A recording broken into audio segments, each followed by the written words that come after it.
Hey guys, it's Shaztech here and welcome to today's video. In this video, I'll be explaining the reports that are surfacing on the internet that Samsung has lost a lot of money.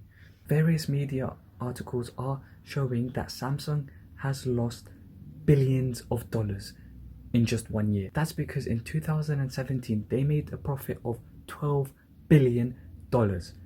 However, in 2018, their profits slumped to just $5 billion. Now, I say just, that doesn't mean that Samsung is going to go anywhere anytime soon. They are still making huge amounts of profit.